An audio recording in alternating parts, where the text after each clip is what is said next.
Assalamu alaikum and welcome to Perspective. Although the Prime Minister has emphatically denied the possibility of an NRO, what other policies is the government going to turn towards in the future? Let's talk about that. Let's talk about the direction in which this government wants to steer the economy. Although there is a bailout from Saudi Arabia, the long-term plan for the government still awaited. We'll be talking about that. We'll also be talking about the process of accountability and the National Accountability Bureau, whether the money laundering, the billions of dollars, the billions looted, will the government be able to regain that money, which has always been a huge part of what this government stands for, even before the elections, and the Prime Minister's categorical about reinstating his plans for accountability. Let's talk about that. We'll also be talking about the joint opposition in the making. How will this impact the political climate of the future? How will it impact the policies of the government, if at all it will have any bearing on that? We'll also be talking about that. I have with me Imtiaz Hussain Warrich Saab, who's a political analyst. Thank you for being with us. Irfan Ghouri Saab, who's a senior journalist. Thank you for joining us today. And Barrister Saif, Senator from the MQM. Thank you for joining us. Imtiaz Saab, let's start with you. Like I said, the Prime Minister's always, accountability is always something that the PTI has stood for. We all know that. And even in the address after the NRO, the Prime Minister was categorical about the accountability, which brings us to the NRO. Of course, it's the two sides of the same coin. What do you think we'll be able to get the money that we're aiming for, the kind of money that we want to bring back, that we believe the nation believes has been perhaps looted from Pakistan? Thank you for inviting us for this important topic. As far as the pledge is concerned, pledge of President government and led by Mr. Imran Khan, they are very much focused and sincere about getting back the money. Right. And that money can be managed to bring back, but there is a need of, strong chasing, sincere chasing, and convincing to the other entities like other countries where the money is, if that is not in Pakistan. And under NAB law, you see that there is provision of plea bargain, and under that law, that is possible that an accused is offered that if he want to accept this plea bargain and if he can pay back. But Imtiaz, there are a lot of laws involved, different countries, territorial jurisdictions. If we talk about all of that, it's not as easy as it looks on paper, isn't it? No, yes, they're very difficult, not so much easy. But if the person who has that money or who has that property. You're saying if that person wants to give that money under pressure or a plea bargain or whatever, that is the only way. This is the only way. This is a major way. I must say that if the government of Pakistan or the relevant law enforcement agencies or investigation agencies. But without their consent, whether it's under duress, under pressure, you don't think it will be possible? That is possible, but that will take time, you see. And certainly then we have to go through the legal channels, and first of all we have to get verdicts in Pakistani courts, and those verdicts have to be taken to those courts. Lengthy process, yes. Legal processes. It's not so easy. Yes, it's a very lengthy process, and then we have to submit and file the case again in those countries where that property is located. So that is long process, but but not impossible. It's possible. Right. It's possible. Time consuming. But it will take a lot of time. Yes, of course. Irfan Saab, what's your take on this? Thank you, Maru. I think first of all, we have to understand that making an investment in any other country, if that country's laws, they allow you to make investment and you purchase properties or you establish your businesses there, it's not illegal. The point is that the people whose lists have been submitted in the Supreme Court, and the government has established a task force as well.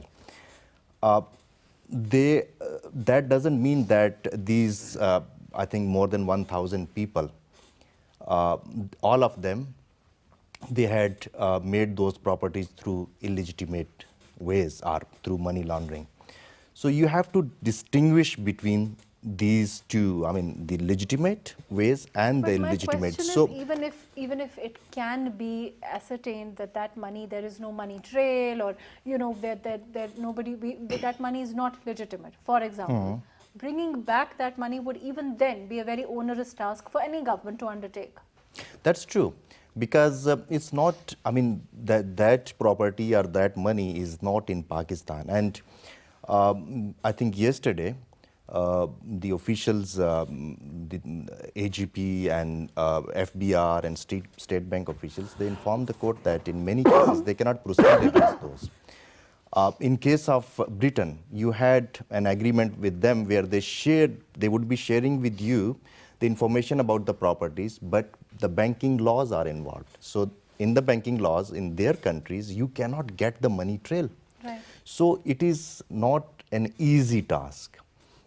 It's gonna take very long time, and I don't see that. Plus, it's going to take a lot of resources. Resources, and you're not sure that you put up all those resources, and You will after even get the that result. you do not get. I mean, we had seen in the past that in some cases we spent more than what we got back, and by that time, I mean, how the situation unfolds, and I mean, there is also, when you are going for these things, there is a scare, and the investment in the country, and the people, I mean, the investors, because many of the people, they might have established their businesses there through legal means, and if they, I mean, try to fly away from the And there country, is, so you would have to assess the repercussions as And well. also, That if you these are, it's not exactly yesterday, day before yesterday, month, a year.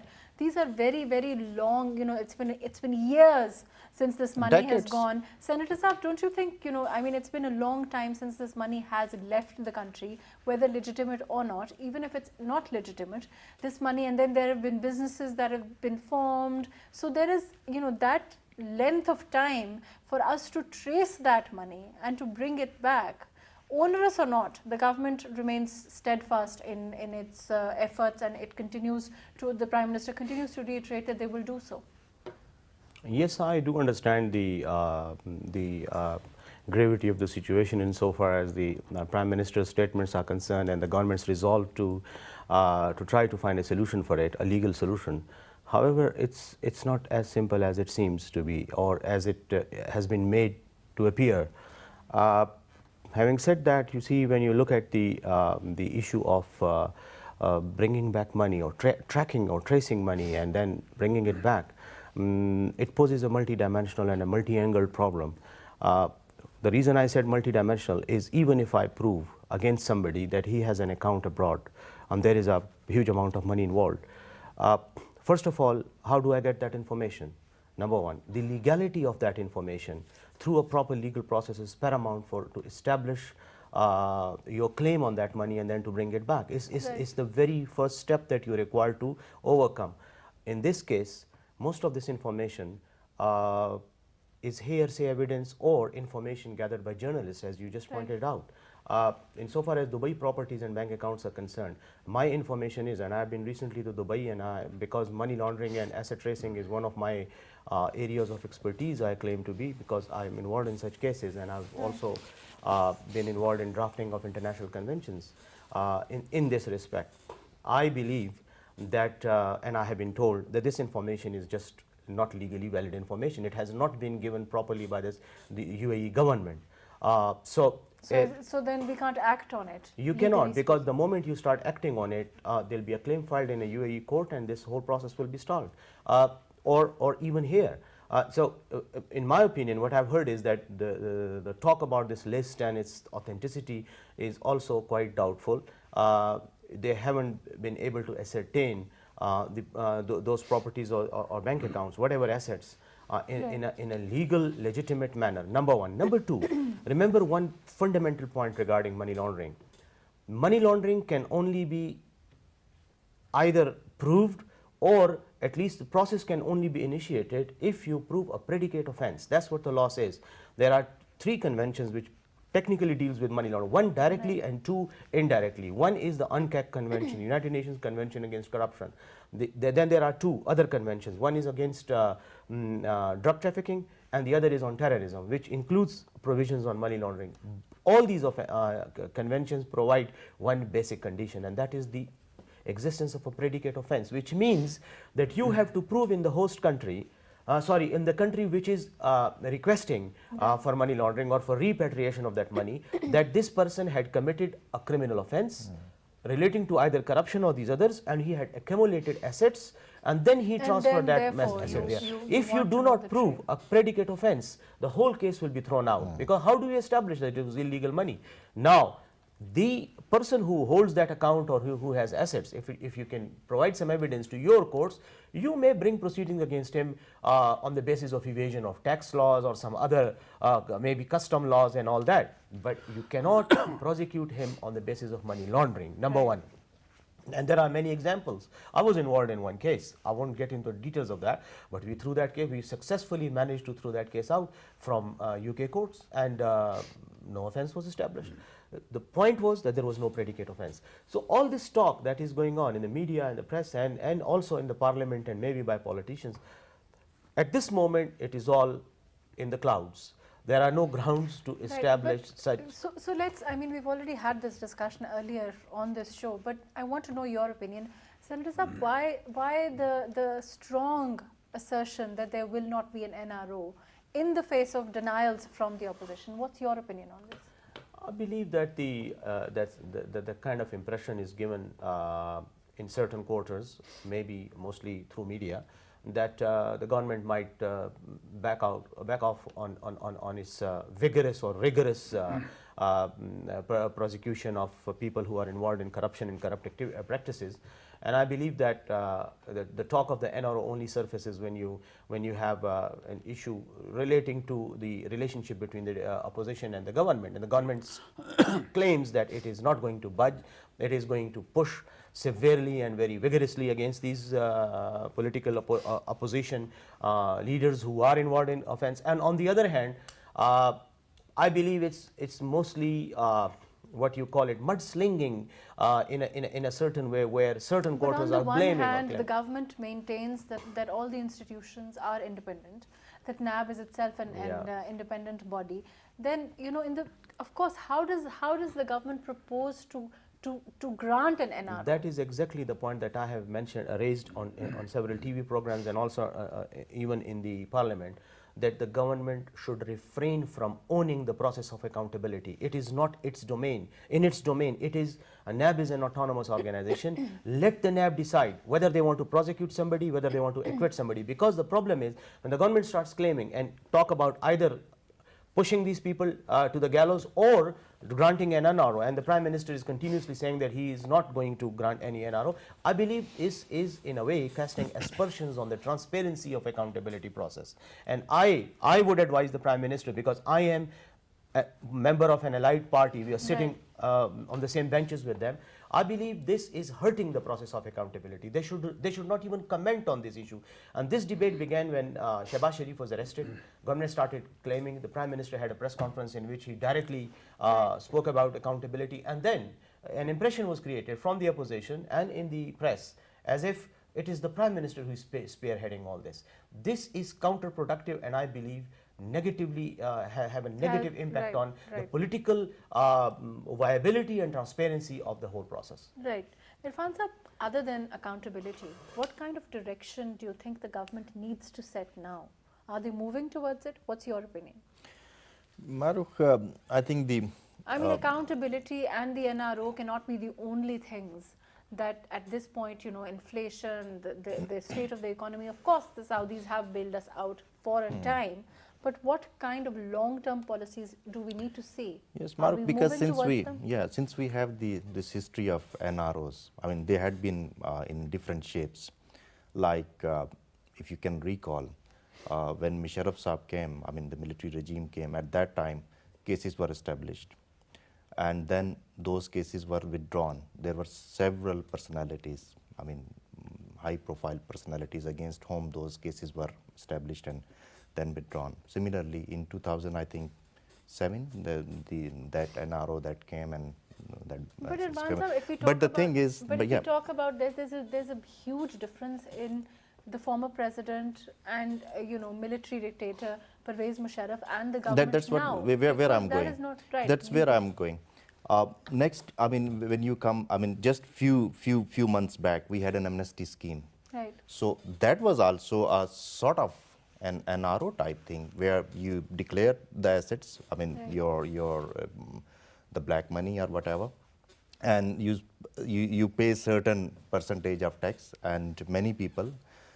They did that, and that money, I mean, because that has come through proper process, so there can be something like that, but I mean, prosecuting those people like Barrister Saab has mentioned, Chima Saab has mentioned, I think it is an very difficult task. I mean, it's something very daunting. This is that might lead into more problems than. More important thing is that you have to establish the institution of accountability so that it can have the proper checks. We had been debating about NAB earlier during the previous two governments. So you think that the focus on individuals or the past should be less than the focus on developing these institutions, so that we can have across-the-board accountability anyway in the future. And it should be. I mean, it should be an independent accountability, and that was what was promised by. It was not PTI at that time. I mean, they were not part of that, but in that Charter of Democracy, in 2006. PMLN and People's Party, I mean, their top leadership, along with some other parties, they signed that charter, and one of the important points was that they would come up with an independent accountability bureau or whatever the name mechanism. But that debate, I mean, it initially during the People's Party's government, there was a committee that was headed by, I think, the chairman of the Standing Committee on Law and Justice, I think Justice Naseem, Right. She was MNA at that time. And then we don't know what has happened. The need is that instead of, I mean, going into these things where you will be accused of political victimization, witch hunting and all that, come up with a mechanism where sit with all the stakeholders and decide that, okay, I mean, this process, it might continue, but in an independent way, but we have to come up with an institution which is not, which has some credibility, because we have seen that in the past and even today, people are casting doubts. But the government continues to say that, they are not behind NAB, it's an independent organization, their process of accountability is not, it's not marred in any kind of controversy. Still, you think that... I mean, the claim is, I mean, those claims have been made by previous comments as well, but everybody knows that NAB is not that independent. I mean, if they would have been, independent enough, I don't know. I mean, many of those people against whom now we are talking about those cases and all that, it could have come up with that. And then... and also, I mean, one of the most important things I'll come back to you. I want to go to Imtiaz Saab with this. Imtiaz Saab, one of the most important things as far as NAB is concerned, or any accountability body that is dealing with accountability is concerned, that it needs to be thorough. It needs to, it needs to do its investigation. It needs to do its homework in such a manner that later on, its own decisions are not reversed when it goes to court. I mean, we saw the kind of criticism that was leveled against the NAB investigation when bail was granted to the former Prime Minister and his daughter and his son-in-law.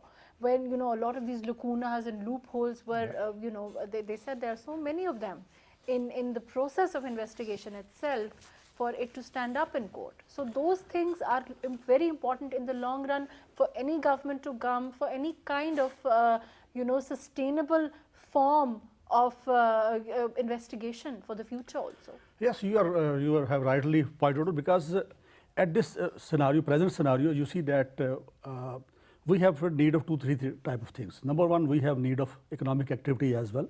Right. And most of the entrepreneurs or the people who are in business, they are doing economic activity and also generating employment among people. And there should not be that type of, an impression should go that there is a panic and harassment to the people unnecessarily, and everybody can be called and everybody can be summoned just for anything, and they are maltreated when they go to the NAB office or the FIE office, and they are not treated properly. And that's another whole, other story.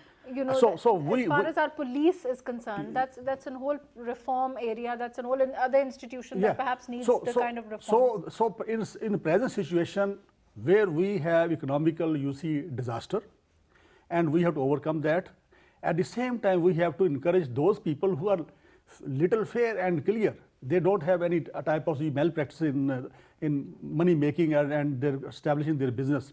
So need of very careful. And the second thing is that we have a dire need of capacity building of our investigators, their skills development, investigation skills, and how they have to deal with these type of white collar crimes, because they are not typical thieves or dacoits or robbers and these type of things, that they should be dealt like that way.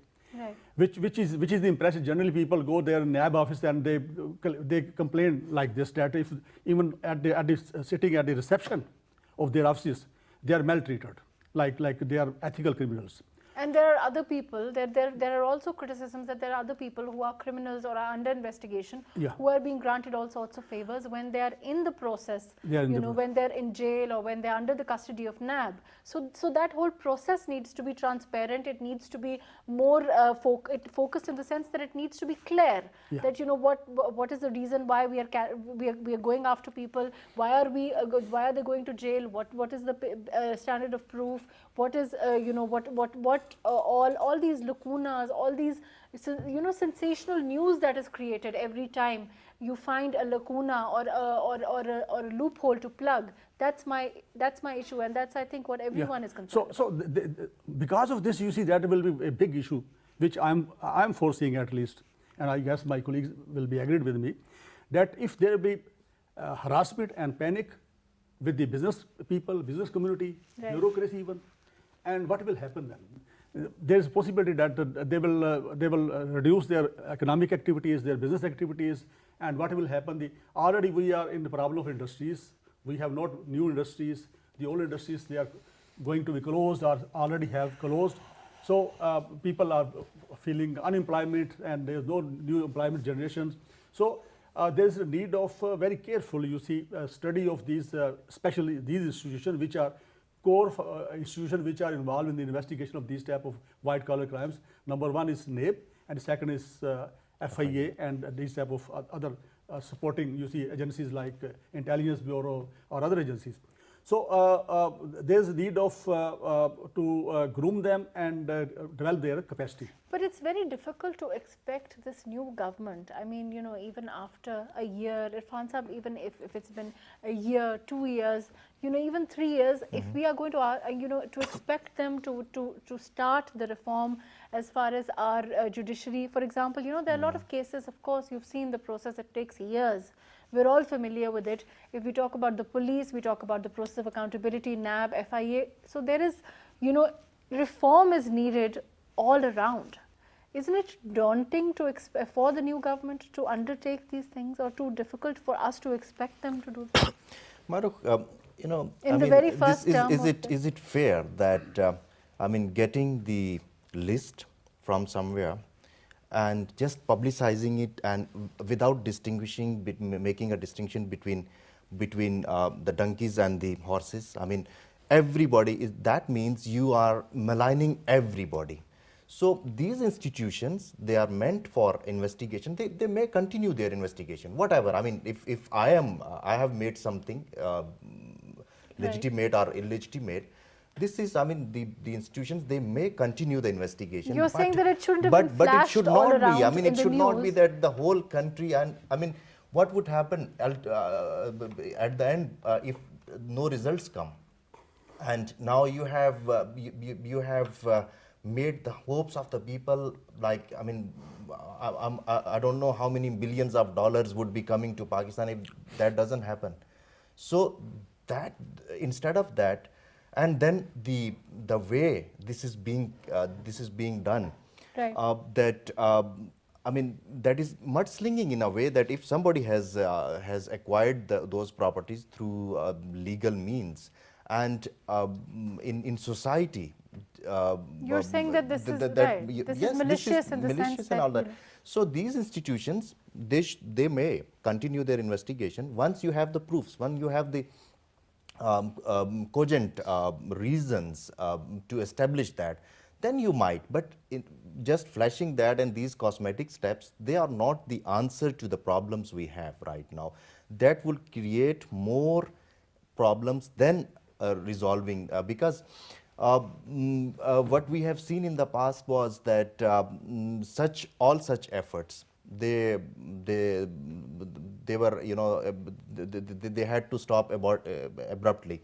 So that's what we are expecting here as well. So there is a need that you this at process is the more one, transparent, yes, and it's more researched. It's more. yes, It's based on and evidence. at the same time keep building the capacity of these institutions. Like you yourself have mentioned, there is a famous, I mean, without going into the political side of that, the Mian Nawaz Sharif Saab's former Prime Minister's case, you have seen that, I mean, whole JIT and all that, whatever they, now since it is in the Supreme Court, we won't be going into that details, but that's the way, I mean, this that was carried out.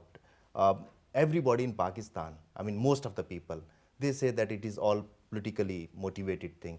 And then in the court, NAB didn't even, I don't know if they have changed any comma or full stop. Whatever the JIT had provided, they filed the references accordingly. And in the court, I mean, in the High Court, when that appeal was being But perhaps they had too little time. no, it's not matter of time. If you have, I mean, if you have expertise, and at least you should have the technicalities, because many of the technicalities, like even that sheet where the Do you think that so-called money NAB trail was needs more resources at its disposal? resources plus the capacity building, because white collar crimes are not the normal Very crimes, difficult very to difficult, and investigate that is these. everywhere in the world, not in Pakistan even. Right. Senator Saab, do you think that since you are a part of the assembly, do you think that the government is on its way to setting a direction for the country? Do you think that they are on their way to giving us, you know, perhaps more policy initiatives, setting a direction for Pakistan as far as even economy, any other direction is concerned? We have decided, I think, that we will finally go to the IMF with this bailout, perhaps be able to get better, more generous terms from them. So that's a very positive step, is it not? Oh, well, it all depends on the outcome. You see, it's point is that insofar as setting up a direction is concerned, it's the government's prime job. Right. That is what they are supposed to be there to give a vision to the people. The problem, Are they giving a vision to the that's what I'm saying. That the problem is that there is so much, you know, haze in the when you look forward in the political scenario, that it appears that everybody is lost, and all these lost people are trying to find their way out. If you call that a policy vision, then I mean, I would very much disagree with that point of view. My understanding is that there are problems. The government should focus its attention on devising a mechanism to how to wriggle out of these problems, rather than making loud demands that they will be able to address a certain issue in a certain specific duration of time. I believe these are and also teamwork, and also institution building. The problem is that making a political statement while you are while you are an opposition party is very easy, because you don't have any liability after those making that statement, and no responsibility either. But when you are in the government and people expect results from you, they demand results from you, and they demand immediate relief. Therefore, like as we were discussing this accountability issue, I would reiterate my point. Government I would advise them not to own the process of accountability, because you are carrying out that process and you are conducting that the whole accountability process through a flawed, weak criminal justice system.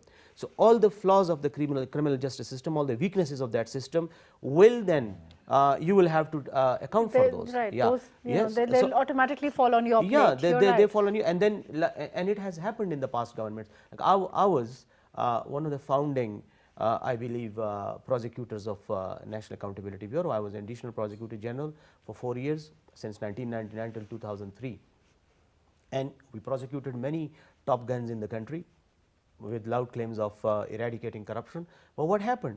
All of them, because the level of investigation was flawed, then there were so many other issues, and end of the day, all of them were exonerated and acquitted by the courts. Because of our own systems. Yes. So these which are is what we need to work on. Systemic disorders are there. You cannot achieve miracles through a bad, defective system. And our problem, basic problem of the country is bad governance. We do not have a proper functioning governance system. So therefore, my understanding is that, be that the issue of economy, be that accountability or provision of electricity or dams and all that, first address put your house in order. How are you going to execute those plans? That is the issue. Policy vision, giving a good agenda or an kind of presenting an objective is not the issue. Anybody can like talk in good, what you call it, compile very nice words and then phrase it up and come up with a good objective statement. The issue is, how do you execute that? You need a mechanism, a government machinery. Your whole machinery is flawed. So therefore, my understanding is that they are raising hopes, but those hopes are also diminishing very rapidly. The moment they are raised, the next moment they go down. And this is the basic challenge of the government. I think my understanding is they need a lot of serious consideration. Teamwork is more important. I believe, as a part of, as an ally of this government, I don't think that unfortunately Imran Khan Sahab has a very competent team of people who are facilitating him. They are there, they may be loyal to him, but they are not competent, and competence level is doubtful. And therefore, I believe that he would not be able to achieve the objectives and give the required level of hope to the people which they are expecting. Well, perhaps, we are being a little hasty in the sense that, the government has just come in. Irfan Sahib, it hasn't been, not even 100 days since they have taken oath. And, I think the criticism is perhaps, a little too early. What we perhaps want is that the government should nevertheless give us a direction. But what about the opposition, the joint opposition? Do you think that it will have an impact? Because, the numbers you've seen as far as the government is concerned, it's not very strong in that sense. Do you think a joint opposition will have an effect on the agenda of the government? Of course, Maruf, and I think it would be unfair if we say that criticizing them when they have not completed their 100 days. The thing is that we are discussing here the direction, not the outcome. Right. So what we see in the direction is, and this is as citizens of this country, we have to think where this is leading to. Right. I would add a few points to what Barrister Sahab was saying. Please. Not only, it's even in the bureaucracy, there is a fear, because when you say that we would not spare anybody, all those who are involved in this project, that project, whatever, the same people are sitting in the bureaucracy today, and they are in fear of what's going to happen with them. So on the one hand, you are the opposition, as you mentioned, they are trying to coalesce, and they are considering to have a joint. The government does need its allies, and I will go to Senator Saab on this. But yes, what's your opinion? and on the other hand, with the bureaucracy, when they are in such a such a fear that anybody can be, and we have seen that even the names of some serving bureaucrats, their families and all that is floating in the media and all that, and those money and that properties and all that. So in all that situation, you are creating a scenario where it will not be easy for you. On the one hand, in the parliament, you don't have a good majority. All your government is based on the smaller components and your smaller allies. In Senate, you are in minority. So for any legislative work, you need the support of opposition and your allied parties.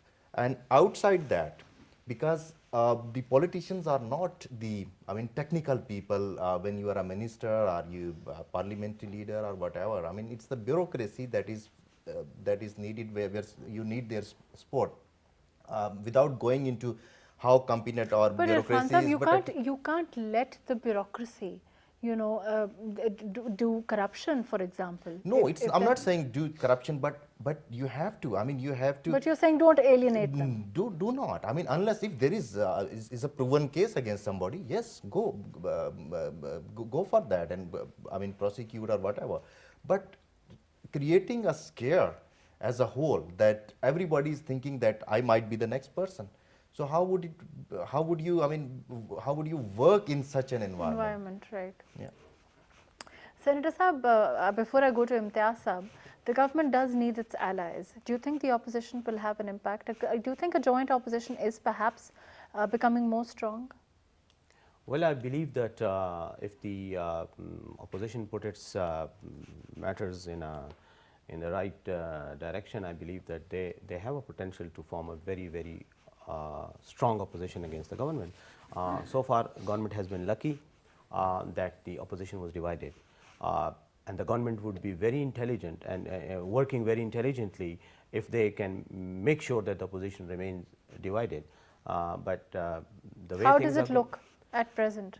I believe that the opposition is putting its all its eggs in one basket. To give all the pressure to the government. This is my understanding, like Zardari Saab's statement and others, be that the fear of accountability or be that the weakness of the government in economic issues and all that. But what is behind it, in your opinion? Do you think it's fear of accountability? It's a multifold. I believe there are several factors. It's not just one specific individual factor which is gearing them up. They are in the opposition. Maybe different factors for different parties. For different parties, but then the objective becomes uniform because your target is one individual or one government. And I believe, and I sincerely believe that Imran Khan as an individual is a sincere person. He really has this will and the urge to do something for Pakistan. But the problem is that it is in the business of statecraft. It is not just your sincerity and goodwill which helps you. You need to have a good way of managing situations as well. And this is their weakness. Rather than managing, they create problems. Statements of government ministers, just analyze those. Most of the problems are created because ministers make irresponsible statements. They should keep their mouth shut rather than opening it. The moment they open it, they open another Pandora box. And the best way to handle opposition in a parliamentary democracy is to approach them rather than engage them rather than disentangle them or alienate them from yourselves. These are very basic lessons in democracy, and I believe that any political analyst can understand and can comment on it. But the problem is that when we apply these formulas and these principles to the machinations or the way this government is operating, I believe you don't see them there. So that's my understanding is. Imtiaz Saab, do you think what's behind the government's failure to engage the opposition? Do you think that they are perhaps still coming to terms with the fact that they are now in the government and not in opposition itself? There are two, three factors as per my point of view. Number one is that recent price hike in you see gas rates, electricity and gas, electricity and these type of things, and because of this, and then the results of by-elections. That those are also indicative that the people they are not very much happy because they are rethinking that about their decision that what they have done for electing this PTI, and generally you see there was a tradition and practice that the party in government they generally get these seats in by-elections. So in this situation will certainly encourage to opposition. Because opposition, they are thinking that that popularity graph is going little down as it was when the government came into existence. But Imran Khan, the Prime Minister has categorically said that he will be taking unpopular decisions for the benefit of the country in the long run. No. Let me finish first. So, and the second thing is that you see that this accountability process, which we have discussed at length, because of that process, everybody in opposition, most of the people like People's Party, the main two parties, People's Party and PMLN, and some other names are also in the field nowadays because of that money laundering, especially in Karachi area, you see. So there may be this common cause, that accountability for them. They may this cause may unite them on one front, and we cannot rule out the strong opposition for the government, and they will certainly capitalize on the basis of this price hike and other things and other minor mistakes which the government will may take. So there's dire need of for the government that they should rethink and minutely review the steps before taking that, and there's need of re-teaming, I must say. If they have done a decision which is not coming up to the mark and the person is not performing as it was expected, there's no need to, there's no harm if they want to revisit that. And like you see that in Punjab, you see lot of people, they are criticizing on Chief Minister of Punjab. And but then a lot of things people call them, a lot of times they call them U-turns, which is perhaps unfair. No, that's also, yes, but this allegation of U-turn, that applies to every party. I must say that in other parties' governments we have seen that they revisited their decision, and which is fair. Which is fair. So if instead of you see going on in the present scenario, and if somebody is not performing, and if he is not meeting the expectation which was from him, I guess this is the positive thing and fair thing, that that decision should be taken back and some other person should be brought in the field and to reinforce. And you see that we have seen that in Punjab it was decided that there will be police reform, and Mr. Durrani was taken, and he has left and he has resigned, and what is going on there on police reform, we don't know about that.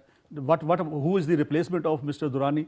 We don't know about that. So similar things in other areas as well. So there is no harm if some. You're right. There's no harm in correcting oneself, or deciding after re-evaluating that perhaps it wasn't the right course of action to undertake. So I mean, there's nothing wrong with that. Yeah, that's no wrong. And you see that time is passing fast, and as soon as the time will go further, and you see that there will more criticism from opposition, and maybe most of the things in opposition, I must say that because of the other fear they are doing this, but you see that they will like to materialize and capitalize these type of mistakes, small mistakes and non-performance at the part of some members of their government who are whether in provinces or in federation. So and the second thing that which I must want to comment on that NAB is one of the component of the government. You see that NAB is not a government in the government. You see and they are investigators like other. So we think that I think that there's overlapping of agencies. Like we have provincial anti-corruption agencies. At the same time, we have federal investigation agency. Which goes back to the fact that we need perhaps a reforms and restructuring of these agencies as well, because there's need of one agency. You see, prime agency you can make. You can put everything to FIA, no harm. They have already their wing, anti-corruption wing. They have anti-corruption wing. They have an immigration wing. They have crime wing. They have cyber crime wing. So why not separate? You're saying. Restructure. Separate. They need restructuring. Unfortunately, that's all the time that we have. Thank you so much for joining us today, Imtiaz, Hussain, Barrister Saab. Thank you for your time. Irfan, Ghouri Saab, thank you for joining us today. Barrister Saif, thank you for being with us today. As far as the government is concerned, as far as its policies are concerned, we must remember that the government has huge tasks to undertake as far as accountability is concerned, as far as restructuring of institutions is concerned, as far as revamping them is concerned. Let's give them the time that they need. Let's give them the support that they need to undertake these initiatives so that we can move towards a better Pakistan, a Naya Pakistan. Thank you so much for joining us today on Perspective.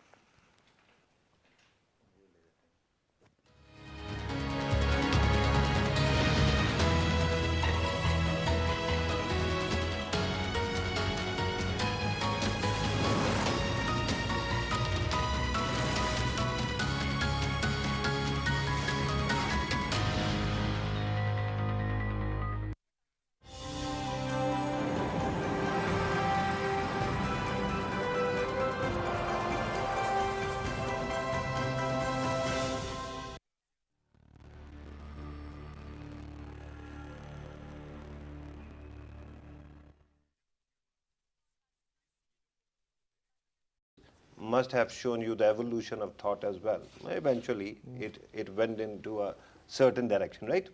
Whatever it is, the Prime Minister is still sticking to his promises, and these promises are not new, they were campaign promises, mind you. And regarding accountability, I tell you, I was a kid when I started hearing about corruption. And I'm so tired because corruption doesn't help me, it doesn't help you, it doesn't help him. We all are victims.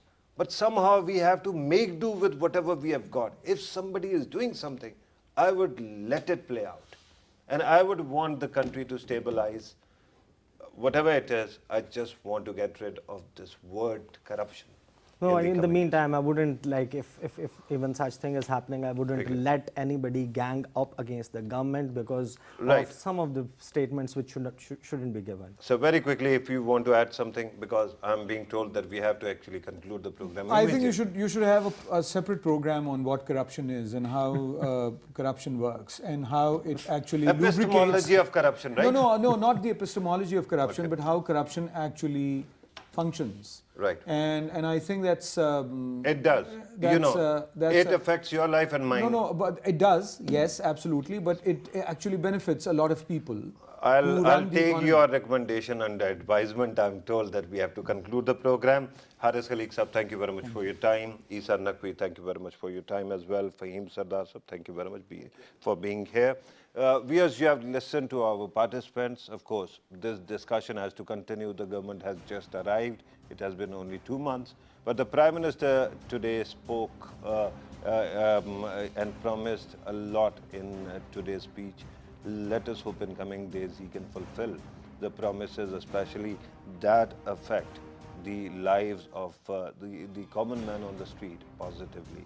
Because if that happens, democracy in this country will be strengthened. Let us hope in coming days we see better days as well. This was today's program. Thank you very much for watching us. Take care.